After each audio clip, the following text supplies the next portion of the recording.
Thanks for tuning in. Time for another Bushido-kai book report, a double book report. This time it's on Tales of the Dojo and the Dojo Files.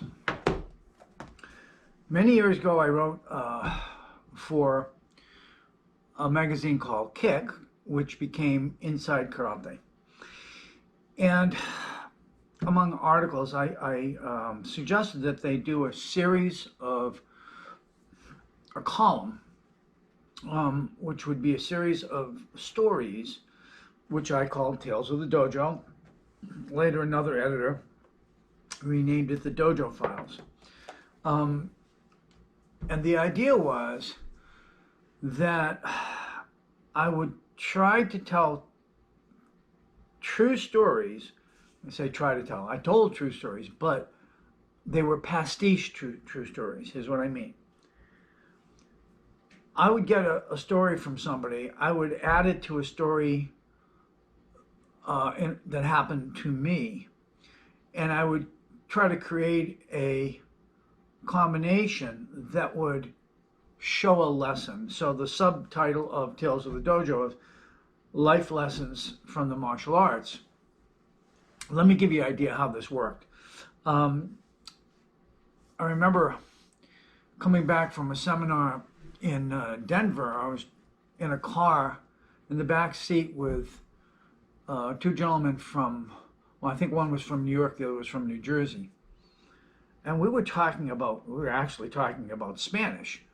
And some guy talked about, he didn't speak, although he was Latin, he didn't speak Spanish, but he knew how to insult people in Spanish. And he talked about an incident where a guy had, and how the language got into this incident, I don't remember, but he talked about an incident where a guy approached him and said, you know, with your martial arts skills and my brains, we could easily knock over that 7-Eleven. No one would know anything about it. And I went, what? And luckily, so did my friend that was in the car.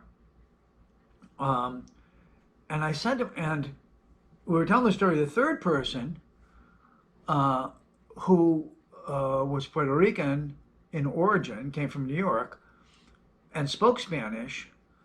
He made a connection to this guy, but the most important thing was he was a police officer. So I said, what an interesting convolution of things. Here you have a police officer, a guy who is trying to be influenced into breaking the law, and a guy who was trying to get him to break the law because this guy was a martial artist. And I said, now there's a story there. And I can go a lot of different ways with it, but it's not complete. And in fact, I didn't complete the story because there was no way to bring it in to fruition. You know, the guy luckily refused the invitation from this sleazeball who wanted to rob a store. And of course, I could go a lot of different ways with what made you refuse him, what about the martial arts would he think would make you not refuse him. But there was no way to go off of this that I could see that was also a true story. So when I have something like that, I want to learn something from it. If that happened, there's something to learn there. But in order to learn it, sometimes you have to put it against another story that somebody else told in a different time, at a different time, in a different country with different characters, and then you go, oh yeah, now this makes sense. So a lot of these stories are my personal experiences. Others are things that have been told to me. And occasionally, you get what I call a pastiche true story. The second volume, instead of saying life lessons from the martial arts, the Dojo Files are martial arts lessons from life. Now, it's really the same type of thing, but the idea is that we learn